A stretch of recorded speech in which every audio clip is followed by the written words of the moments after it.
Assalamualaikum warahmatullahi wabarakatuh. Halo semuanya teman-teman. Selamat siang, selamat datang kembali di channel kesayangan kita, channel Ilo Entry. Dan masih bersama saya Ilo, dimanapun teman-teman berada. Semoga teman-teman selalu dalam keadaan sehat walafiat tanpa kekurangan satu apapun. Amin, amin ya robbal alamin.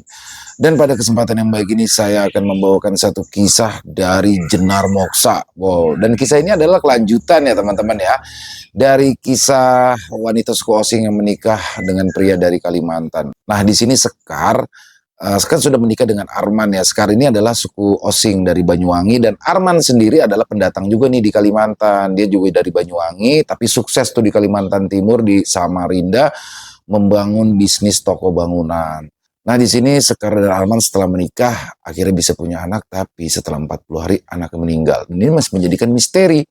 Apa sebenarnya yang dilakukan oleh Arman di tanah Kalimantan itu? Oke, sebelum kita masuk ke dalam kisahnya, buat teman-teman yang mungkin belum subscribe channel Ilo Entry, bisa diklik dulu tombol subscribe. Jangan lupa lonceng notifikasinya juga dinyalakan agar teman-teman selalu mendapatkan notifikasi dari konten-konten yang akan kami upload selanjutnya. Untuk channel Ilo Entry kami upload setiap hari teman-teman, setiap siang jam 12 siang waktu Indonesia bagian Barat. Gak pakai berlama-lama lagi, pasti udah gak sabaran kan untuk masuk ke dalam kisahnya. Kita langsung saja masuk ke dalam kisahnya. Dari halaman belakang rumah Bang Ilo, kita menuju Kalimantan Timur.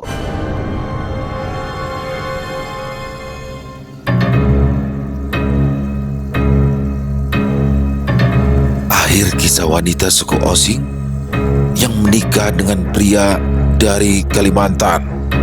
Pesugihan Babon Angkrem. Bulan-bulan setelah kematian bayi, di rumah yang ada di Jalan Pangeran Antasari, Samarinda Ulu, berjalan terasa sangat lambat. Hidup Sekar di rumah besar itu tidak berubah. Makan tercukupi, pakaian berganti tanpa perlu meminta, sementara perhiasan makin lengkap menghiasi tubuhnya. Dari telinga, leher, bahkan sampai gelang kaki, semua itu dibelikan oleh Arman tanpa perlu menengadah tangan. Tapi jiwa Sekar terkurung. Dia akhirnya merasa seperti burung dalam sangkar emas, tidak kekurangan apapun kecuali kebebasan. Ya, memang semenjak Sekar menapak kaki di Samarinda, Arman punya aturan yang dibungkus kelembutan, dan ada satu larangan yang tidak pernah bisa ditawar, yaitu tidak boleh mendekati salah satu kamar. Kamar itu letaknya ada di tengah, antara ruang keluarga dan dapur. Sekar hanya mengangguk waktu itu. Dia memang gadis polos, tidak ada bekal pendidikan tinggi, dan sikap Arman membuatnya tidak pernah berpikir macam-macam. Tapi setelah malam itu, dada Sekar sesak oleh beberapa prasangka. Meski tidak berbekal pendidikan, tapi otaknya bisa berpikir jauh lebih cerdas. Dia tahu kamar itu menyimpan rahasia. Apa yang dikatakan hanya mimpi, terlalu nyata untuk disebut kembang tidur. Siang itu, rumah kosong. Arman pergi ke Sungai Kunjang, mengambil material bangunan bersama dua karyawannya, sementara satu orang ditinggalkan untuk berjaga di sekitar toko dan rumah. Namanya Jaka, pria Samarinda asli. Usianya lewat 30-an, kulitnya gelap. Ketika berbicara, logat kutainya masih kental. Soal kesopanan dan kesetiaan jangan diragukan lagi.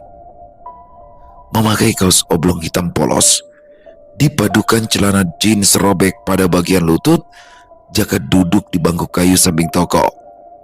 Ada rokok terselip di jarinya.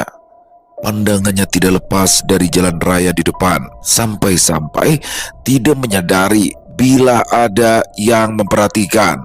Ya, tadi Sekar keluar dengan ragu-ragu.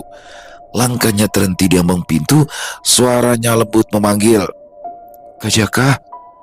Jaka menoleh cepat. Meski terkejut, ia sigap menjawab, Iya Bu Sekar." "Mas Arman bilang kamu temani aku di rumah ya?" tanya Sekar sambil menelan ludah, berusaha membasahi kerongkongannya yang terasa kering. Tangannya saling menggenggam. "Iya Bu, saya disuruh jaga di luar saja. Jawab Jaka agak canggung. Sekar mengangguk. Ia diam sejenak. Lalu dengan suara hampir tak terdengar ia bicara. Kak Jaka, kamu bisa tolong aku? Jaka mengernyit, menggeser posisi duduknya. Tolong apa ya, Bu? Sekar melirik ke arah dalam rumah, ke lorong sempit tempat kamar terlarang itu berada, lalu melambai tangan, memberi kode pada Jaka untuk mendekatinya. Jaka langsung berdiri dari tempatnya duduk. Begitu sampai di ambang pintu, wajahnya berubah tegang ketika Sekar menunjuk ke arah yang dimaksud. Aku mau lihat kamar itu, kata Sekar. Tolong bukakan ya, kita rapikan lagi setelahnya, supaya Mas Arman tidak tahu, lanjut Sekar. Jaka langsung menggeleng cepat. Wajahnya semakin pucat, dengan jantung berdegup ia bicara. Wah, tidak bisa, Bu. Jangan, Bu. Jangan sekali-kali. Sekar menatap pria di sampingnya. Kedua belah tangannya menangkup di depan dada, memohon dengan sangat. Jaka, aku cuma mau tahu. Aku cuma istri yang kehilangan anak, itu saja. Akan tetapi, Jaka kembali menggeleng keras. Sama saja, Bu. Walaupun dibuka sedikit, ditutup lagi, itu namanya tetap melanggar. Melanggar apa? Tanya Sekar cepat, mata sipitnya mendadak membesar. Kamu tahu sesuatu, Kak Jaka? Pertanyaan itu membuat Jaka terdiam di tempat, rahangnya mengeras, lalu buru-buru meralat ucapannya. Itu bukan ranah saya, Bu. Saya cuma karyawan saja. Setelah itu, Jaka kembali ke tempat duduknya, menghisap rokok dalam-dalam, membawa pandangan ke arah jalan. Di belakang, Sekar keluar dari ambang pintu. Langkahnya setapak demi setapak mendekat. Air matanya jatuh satu-satu begitu berdiri di depan pria yang selama ini hanya saling berpapasan tanpa saling bertegur sapa. Bukan karena Sekar angkuh, tapi karena larangan Arman untuk tidak berkomunikasi meski dengan karyawan sekalipun. Aku ini yatim piatu, Kak Jaka, kata Sekar lirih. Aku dijodohkan ke sini berharap untuk disayangi. Tapi sekarang aku seperti salah masuk hidup orang. Begitu kata-kata itu keluar, tubuh Sekar menggigil. Kedua belah tangannya mencekal kuat-kuat sisi daster yang membungkus tubuh kurusnya. Sambil terisak-isak Sekar bicara. Anakku mati. Aku tidak tahu kenapa. Kalau aku tidak tahu kenapa, aku bisa gila kalau kembali terulang. Jaka menunduk. Wajahnya jelas iba, tapi tetap tidak beranjak dari tempat duduknya, berusaha mengabaikan. Namun, hati nuraninya berkata lain. Lalu, dengan hati-hati ia memberitahu. Bu Sekar, kalau ibu ganggu kamar itu, akibatnya bisa sama, atau bahkan lebih parah. Lebih parah? Tanya Sekar, hatinya tergelitik. Ya, bahaya, Bu. Kata itu membuat Sekar membeku, suaranya berubah mendesak. Kamu tahu sesuatu tentang suamiku? Tidak tahu apa-apa, dan tidak mau tahu. Tolak Jaka cepat, lalu menjatuhkan rokok yang masih setengah, menginjaknya tanpa berani menatap lagi. Sekar tidak sanggup lagi berkata apa. Tangisnya pecah, seiring harapannya pupus sudah. Jaka menarik nafas panjang. Rasa iba membuatnya tidak bisa diam saja. Saya tidak bisa bantu, Bu, tapi saya doakan ibu kuat. Saking sedihnya, Sekar langsung berbalik badan, kembali ke kamar, duduk di tepi ranjang yang empuk, tangannya meraih pakaian bayi yang selalu disimpannya di dekat bantal. Kain kecil itu diusap berulang-ulang, seperti masih bisa merasakan kehangatan di sana. Datangmu terlalu cepat. Pergimu lebih cepat lagi, bisik Sekar. Detik ke menit bergulir. Pikiran Sekar melayang ke hari perjodohan itu, ke Pak Desastro dan Bude Raras yang menyerahkannya begitu saja. Bayangan-bayangan itu berkelebat di pelupuk mata. Jahat. Kalian jahat.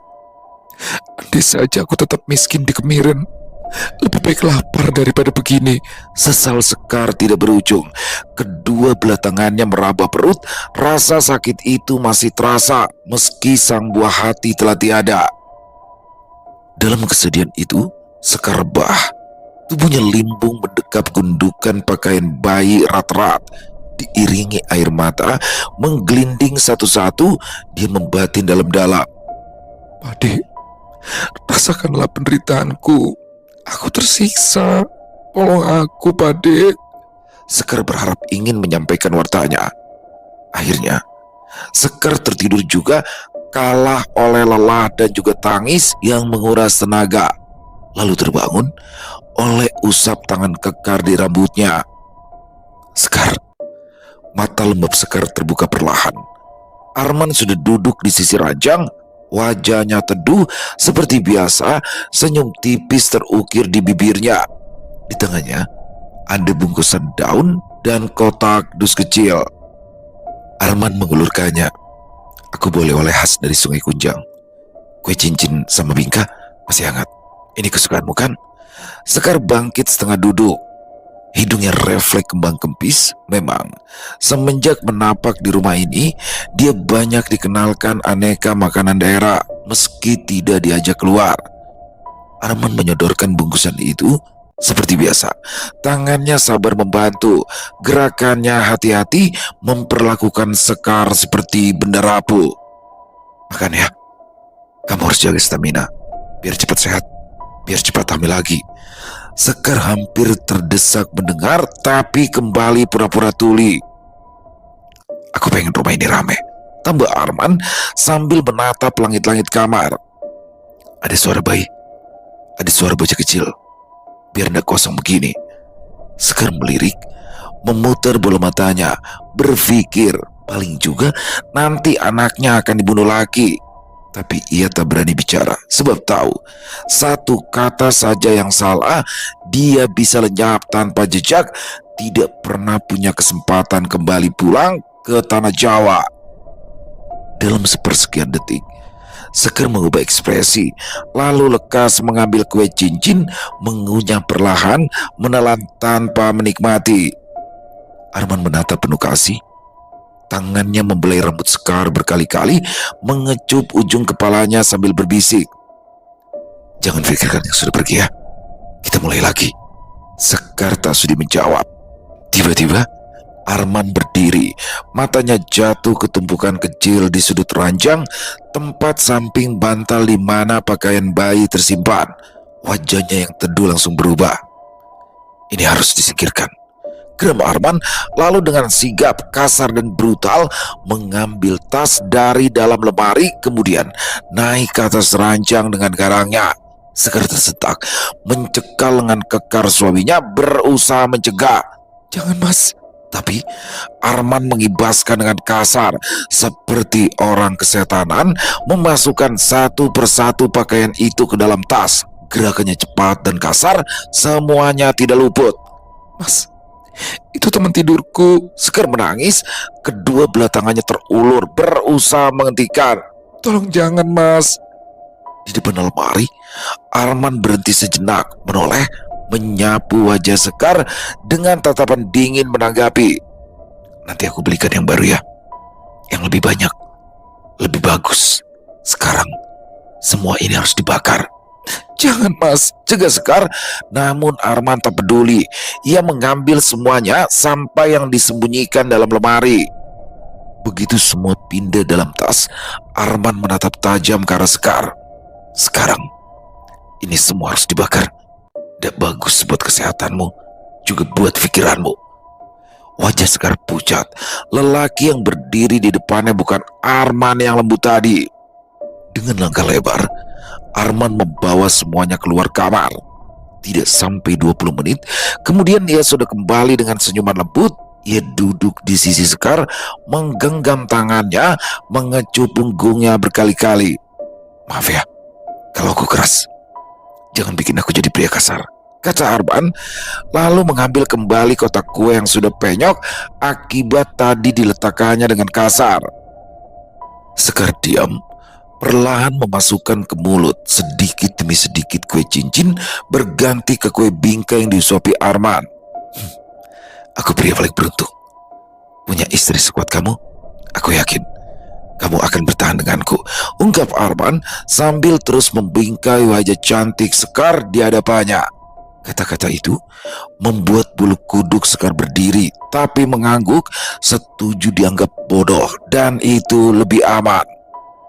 Di malam harinya, Sekar melayani Arman seperti istri yang patuh akan tugas antara dapur dan kasur. Di bawah remang cahaya, tubuh polos Sekar telentang di atas kasur empuk bermandikan keringat. Tangannya yang kini lembut mencengkram batang leher kekar Arman yang mengeras lalu melemah, jatuh terbaring di sisi depan dengan nafas satu-satu. Sekar melirik sekilas sebelum akhirnya menarik selimut, mencoba terpejam pada setiap tarikan nafasnya, berharap berulang-ulang agar benih yang disebar tak lagi bisa tumbuh di rahimnya. Namun takdir berjalan dengan caranya sendiri. 8 bulan setelah kematian putra pertamanya, Sekar muntah-muntah hebat di pagi hari. Wajahnya pucat, keringat dingin mengalir di pelipisnya. Arman yang masih ada di atas ranjang langsung sigap, matanya berbinar, senyumannya mengembang. Jangan-jangan lalu ia loncat, segera mengambil tes kehamilan yang sudah dipersiapkan dalam lemari. Dengan hati penuh harap cemas, Arman segera membuka pintu kamar mandi, tangannya gemetar saat menyodorkan. Coba sekarang, kamu pasti positif lagi. Sekar tak kuasa menolak. Begitu keluar, sudah dengan tangan gemetar. Arman yang mondar-mandir di kamar sontak menoleh, jantungnya berdegup keras. Pandangannya langsung menyapu tes kehamilan dengan 2 garis merah. Detik itu juga dipeluknya Sekar erat-erat. Terima kasih.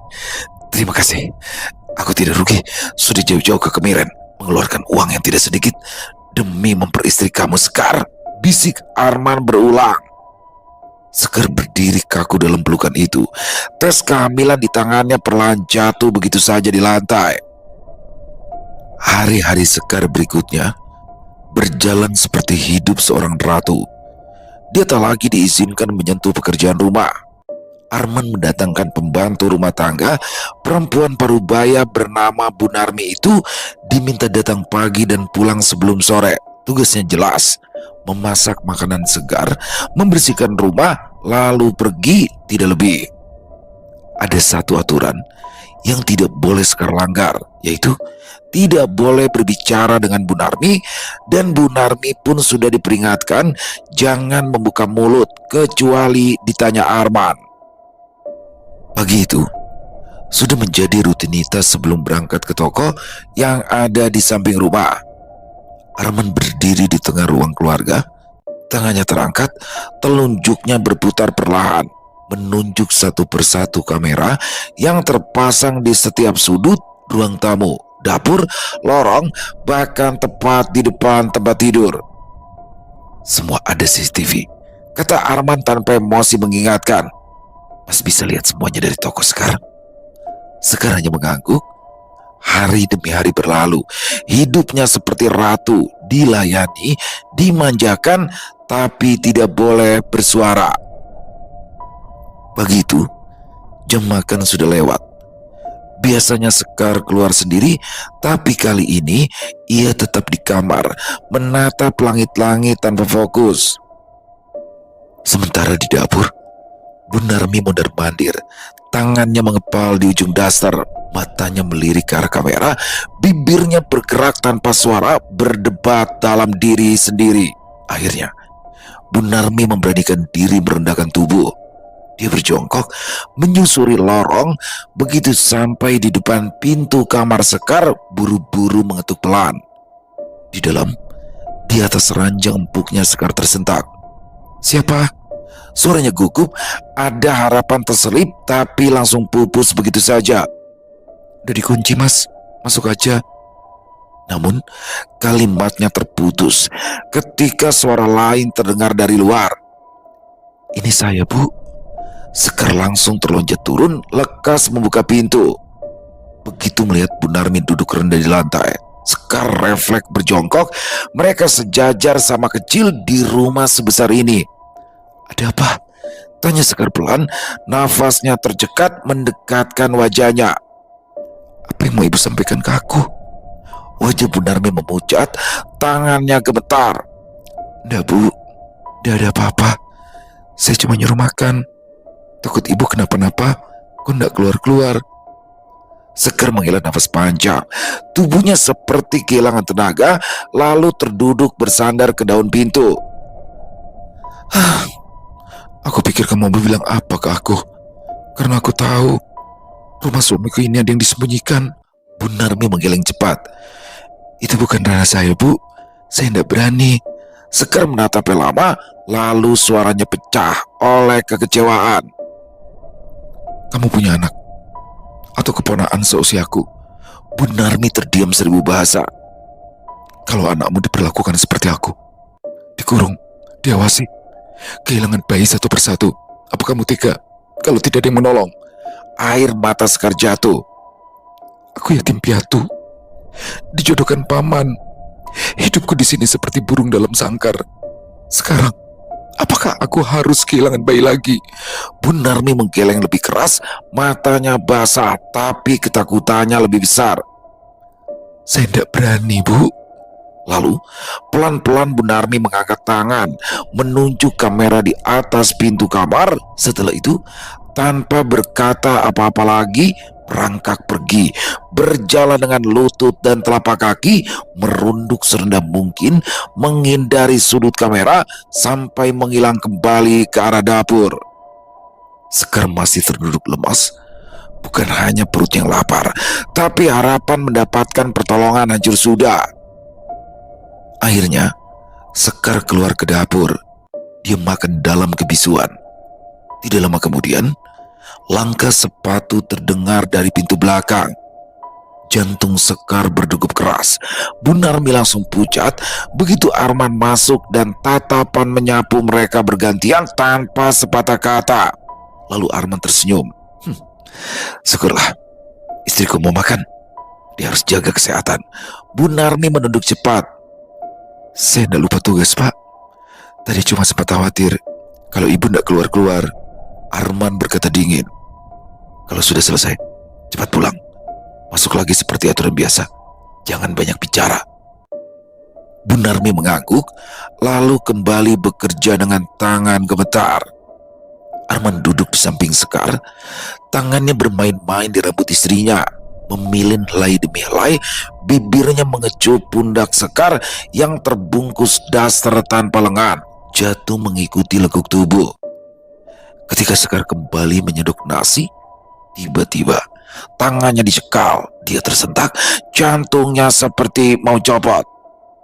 "Bisa nggak suapin Mas?" Arman tersenyum kecil. Sekar menatapnya, matanya mendadak berkaca-kaca, menyapu pemilik wajah teduh berharisma, sekaligus misterius di depannya. Di tengah hatinya menjerit pilu. Seandainya Arman tidak melakukan itu semua, dia akan mencintai sepenuh hati. Tiba-tiba, punggung tangan Arman mengusap air mata Sekar yang siap menggelinding, lalu mengecup ujung tangannya sambil berkata, "Aku tahu, kamu perempuan yang tulus. Dan karena itulah, tetaplah di sisiku." Sekar terisak, tangannya kembali menyuapi suaminya, sementara Arman terus menghapus air mata yang akhirnya tak henti jatuh. Hari-hari berikutnya terus terlewati, pelan dan diawasi. Arman semakin telaten memperhatikan kondisi kehamilan Sekar. Kali ini tidak lagi mempercayakan apapun pada bidan kampung. Banyak faktor mendasari keputusannya. Sekar dibawa ke dokter pribadi, imunisasi dilakukan tepat waktu, vitamin disiapkan rapi dalam kotak kecil berlabel hari dan jam, semuanya serba teratur. Tapi tidak pernah ada satu celah pun baginya untuk berbicara tanpa pantauan. Di ruang periksa, Arman selalu duduk di dekat Sekar. Di rumah, kamera tidak pernah mati. Bayi itu tumbuh subur di rahim Sekar. Bulan demi bulan berlalu, perutnya semakin membesar. Sementara Bu Narmi harus menyiapkan makanan sehat, sayur bening, ikan kukus, buah segar yang harus dicuci bersih sebelum disiapkan. Pokoknya semua harus higienis, steril, dan tidak boleh mengajak bicara apalagi bertanya. Namun, dalam diamnya, perempuan parubaya itu tahu Sekar hanyalah gadis desa Osing dari Kemiren yang dibawa jauh dari tanahnya tanpa sanak saudara, tanpa punya tempat mengadu. 9 bulan itu akhirnya datang. Terasa terlalu cepat bagi Sekar, meski setiap tarikan nafasnya memohon agar waktu terus diulur. Malam itu, badai turun tanpa ampun, petir menyambar berulang kali, angin mengguncang pepohonan yang tumbuh di halaman. Di dalam kamar, Sekar terbangun dengan perut melilit hebat, pinggangnya seperti diremuk, kedua kakinya tarik ulur, nafasnya terengah menahan sakit. Di sampingnya, Arman masih terlelap. Sekar menggigit bibir, menahan rangan. Entah sudah berapa kali menengok ke arah jendela, kilatan petir menembus tirai, menyinari kamar sekejap-sekejap. Rasa sakit itu datang bergelombang. Pada akhirnya Sekar tersadar menahan hanya akan membunuhnya. Akhirnya tangan Sekar sekarang menggapai pundak suaminya. "Mas, bangun mas." Arman tersentak. Dalam hitungan detik ia sudah duduk, suaranya langsung siaga. "Kamu kenapa?" Sebelah tangan Sekar memegangi perut, tubuhnya menegang. "Sakit mas." Tidak lama kemudian, wajah Sekar memucat setelah tanpa sengaja memegang sela dasar. "Ada cairan, mas." Arman panik. Yang ngomel sambil bangkit. "Kenapa anda bilang dari tadi?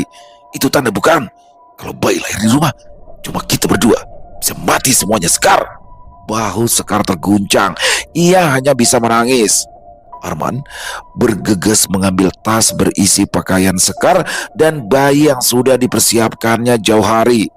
Tangannya gemetar, meraih kunci mobil di tepi meja, lalu berlari keluar. Beberapa menit kemudian sudah selesai. "Ayo, pegangan sama mas," pinta Arman. Begitu sampai di teras, hujan turun semakin menggila, angin kencang menghantam wajah mereka. "Tunggu di sini, mas mundurkan mobil, biar kamu tidak kehujanan." Sekar mengangguk lemah. Begitu Arman masuk ke mobil, matanya tiba-tiba membelalak, terpaku di bawah pohon beringin kecil di sudut halaman, tempat yang selama ini membuatnya takut. Di sana berdiri seseorang. Bertepatan dengan itu, petir kembali menyambar. Dalam cahaya singkat, Sekar bisa melihat jelas seorang perempuan berambut gimbal, tubuhnya kurus, memegang tongkat kayu. Ada 2 titik menyala pada bagian mata, pakaiannya serba gelap, tatapannya tajam menancap ke arahnya. "Jangan!" bisik Sekar, suaranya tercekat di tenggorokan. Kedua belah tangannya menekan perut, matanya memejam, berharap apa yang dilihat hanya ilusi, tapi sosok itu masih di sana, nyata. Mobil akhirnya mundur. Pintu samping terbuka kasar. Arman berlari tergesa ke arah Sekar yang panik menunjuk. "Mas, aku lihat." Arman menoleh tajam ke arah dimaksud, lalu membentak. "Jangan macam-macam. Daerah sini angker. Apapun yang kamu lihat, jangan dibicarakan." Arman tidak memberi waktu Sekar menjelaskan. Segera dipapanya masuk ke dalam mobil. Setelah itu injak gas, menggember kencang, menembus malam menuju rumah sakit terbaik pilihannya. Sementara di jok samping, tubuh Sekar menggigil, tidak henti mengusap perut, air matanya terus jatuh. Tahu, bahkan saat nyawanya dipertaruhkan pun, dia tetap tak berhak bersuara. Di atas ranjang bersalin rumah sakit, Sekar berjuang antara hidup dan mati. Begitu tangis bayi menggema, tangisnya pecah, bukan tangis bahagia, tapi sedih. Sementara Arman jadi suami sekaligus bapak siaga 24 jam penuh.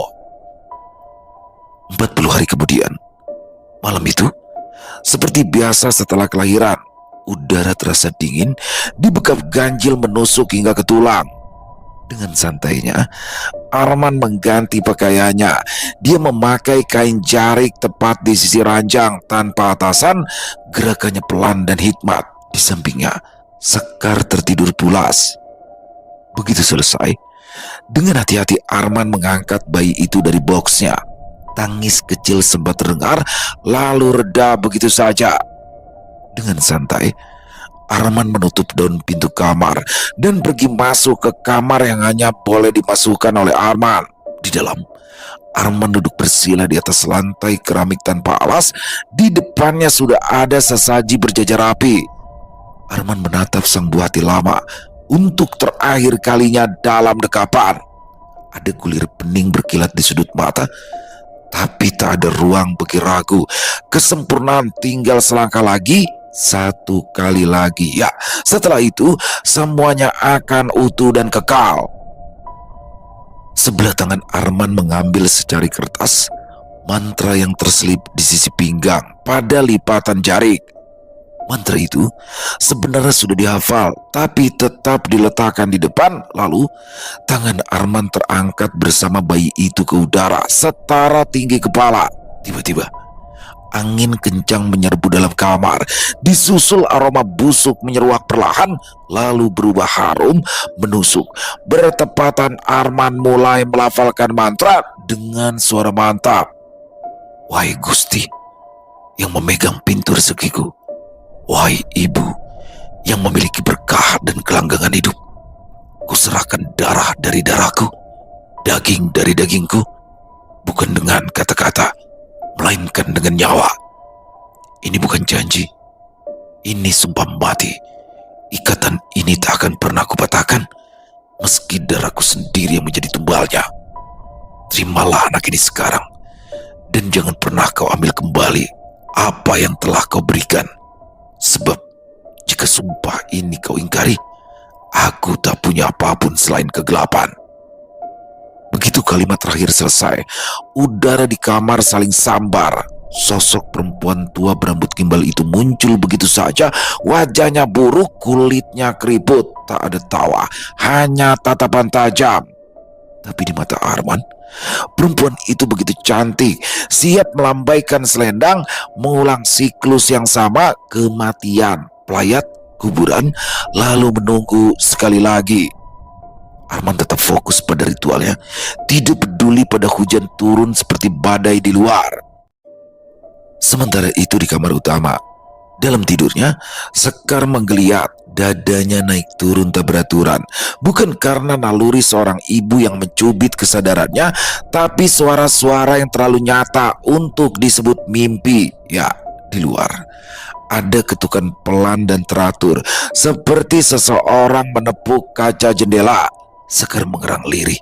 Mas, gumamnya masih setengah terlelap. Ketukan itu semakin keras, disusul suara familiar. Sekar tersentak, duduk, jantungnya berdegup kencang, matanya melirik ke sana kemari. Itu suara Jaka, bisiknya. Bu Sekar, bangun Bu. Bu, tolong bangun. Dan satu lagi, suara perempuan parubaya yang sangat dikenal. Bu, ini saya Narmi Bu, cepat bangun. Sekar menggeleng keras, merasa tersiksa dengan suara-suara itu. Gak mungkin. Lalu sekarang menampar pipinya sendiri. Pak! Perihnya nyata. Detik itu juga, dengan tangan gemetar, Sekar menyingkirkan selimut, turun dari ranjang. Kakinya lunglai saat mendekati jendela tempat sumber suara berasal. Sekar menempelkan telinganya. Bu Sekar, kami di luar. Cepat Bu, ini aku Jaka. Suara Bu Narmi terus berganti dengan Jaka memohon dengan sangat. Sekar berpikir tepat, hendak membuka jendela, tapi daunnya dipaku mati dari luar. Enggak, aku di sini. Tunggu aku keluar. Sekar hampir menangis. Lalu Sekar berbalik badan, tangisnya pecah ketika menoleh ke arah box. Bayinya kosong, matanya membelalak, dunianya hampir gelap, tidak menyangka kembali terulang. Dan saat itulah aroma busuk menyeruak tajam, menyengat, sama seperti yang pernah Sekar cium malam yang disebut cuma mimpi. Tidak. Sekar melangkah sempoyongan sambil menutup mulut dan hidung. Begitu keluar dari dalam kamar, Sekar bimbang menoleh ke arah lorong menuju kamar ritual, lalu kembali menatap pintu depan. Hatinya menjerit memilih pintu depan. Sekar berlari tertatih, menarik gagang pintu, tapi terkunci. Isakan pun pecah. Tidak, apesnya, Sekar tak punya kunci duplikat. Dengan sisa tenaga, ia kembali ke jendela kamar, menepuk-nepuk kaca keras, memberi syarat. Aku di sini. Lalu tubuh Sekar ambruk, terduduk lemas di lantai. Air matanya mengalir. Tahu sedikit saja terlambat akan menemukan bayinya mati lagi.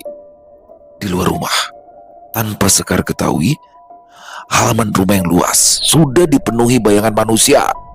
Bukan hanya Jaka dan Bunarmi, tapi ada Banu dan Lahang.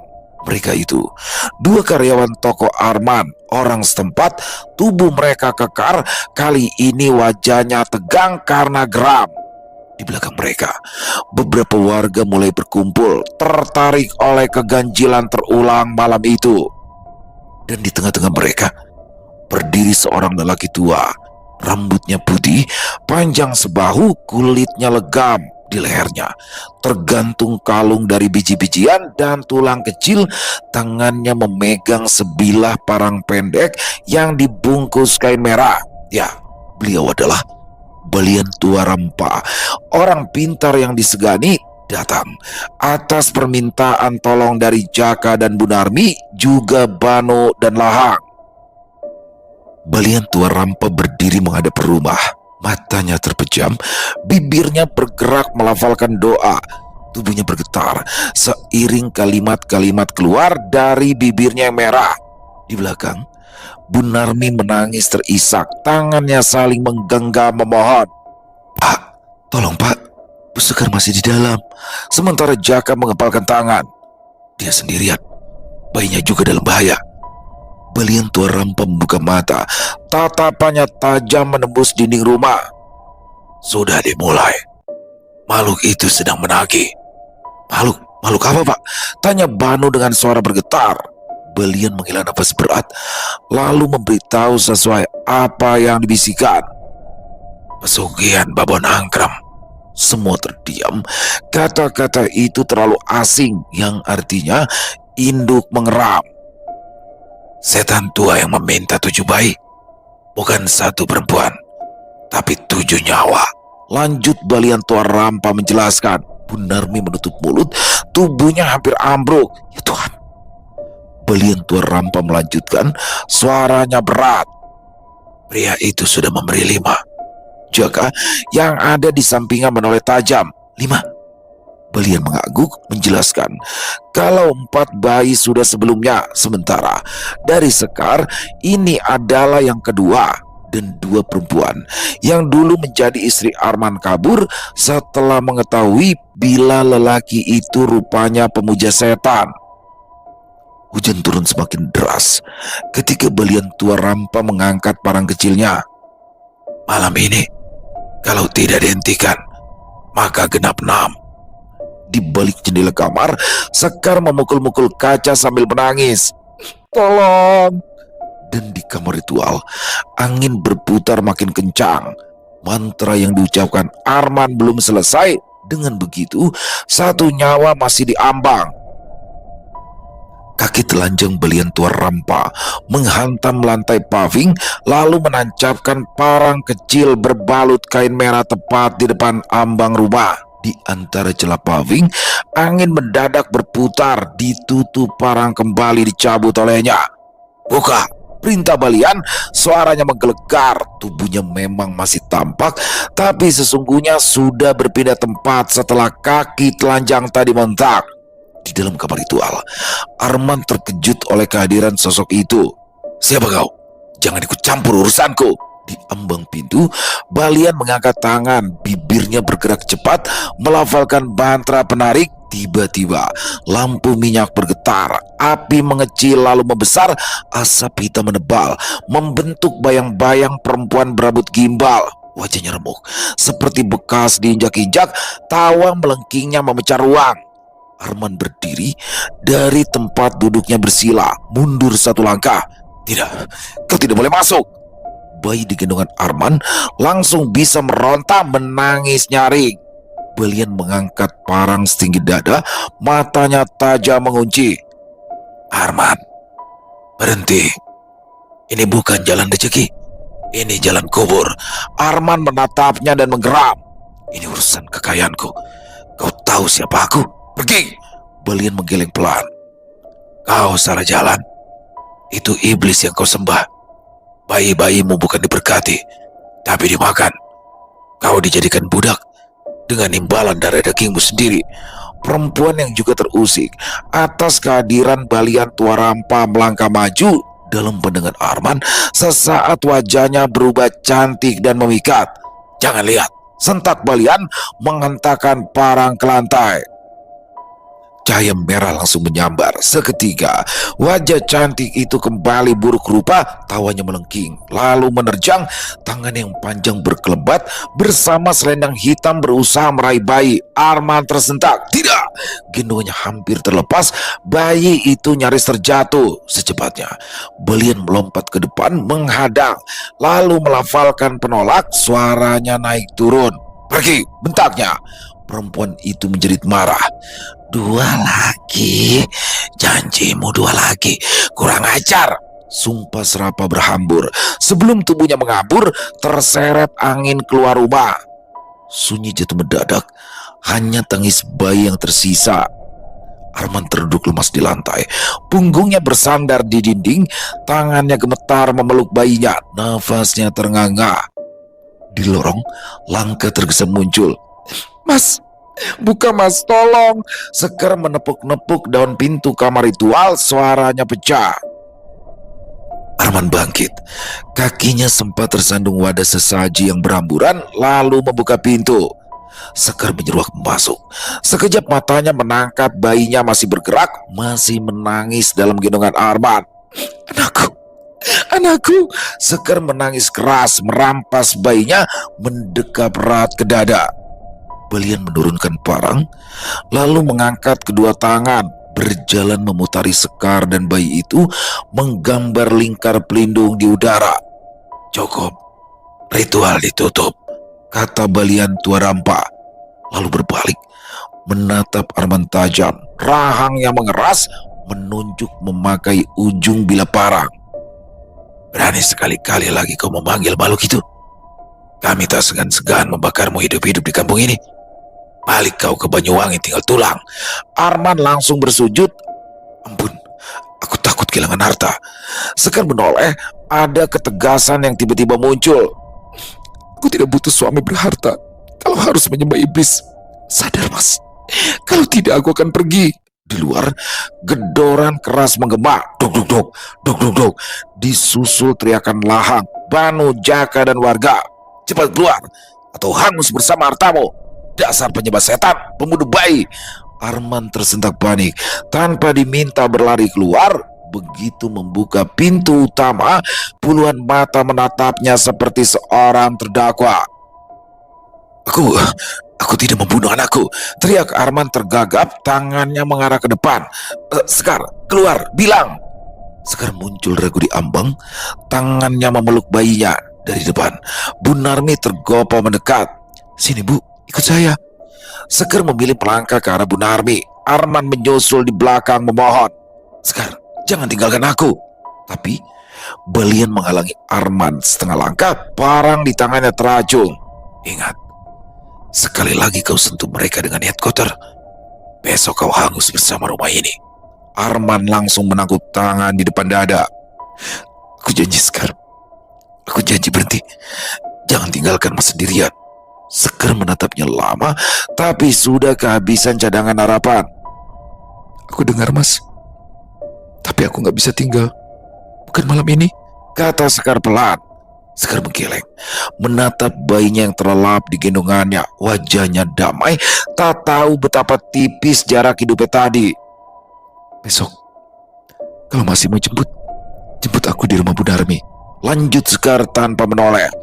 Arman ingin berdiri, ingin menahan, tapi lututnya kehilangan fungsi. Ia hanya bisa terduduk di teras, memandangi punggung Sekar yang menjauh. Sekar melangkah menembus hujan. tanpa payung menuju mobil pick-up yang sudah menyala. Bu Narmi naik lebih dulu, lalu menarik Sekar pelan, sementara di bagian bak belakang ada Banu, Lahang, dan Balian tua rampa. Mesin meraung, mobil bergerak cepat.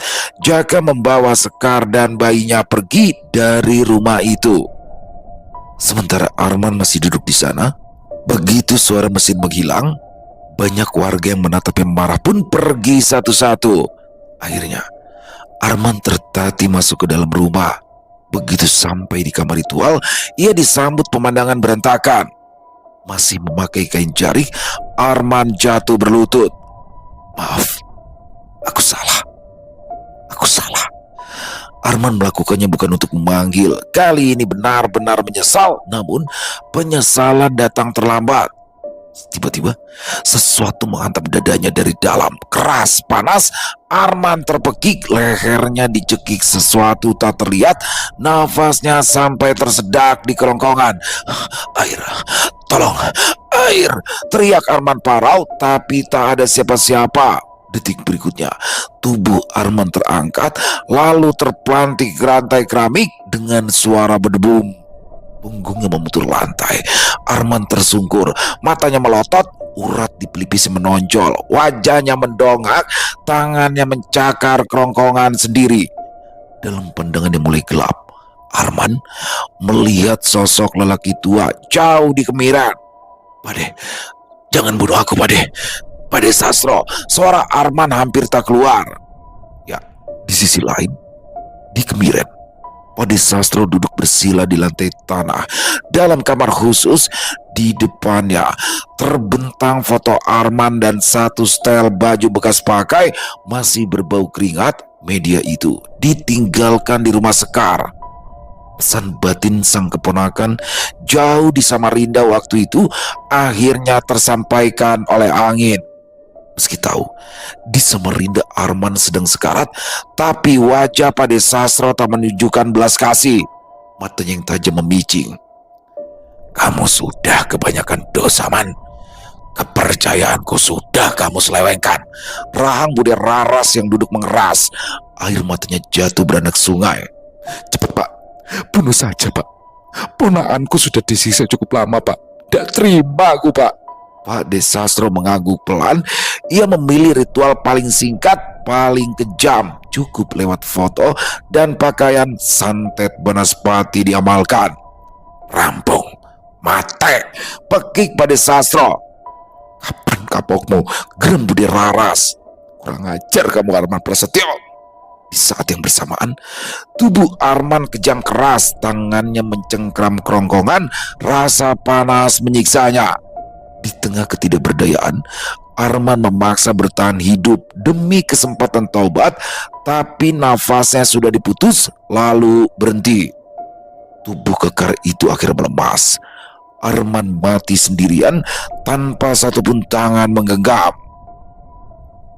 Keesokan paginya, langit di Jalan Pangeran Antasari Samarinda Ulu cerah seolah tak pernah terjadi apa-apa.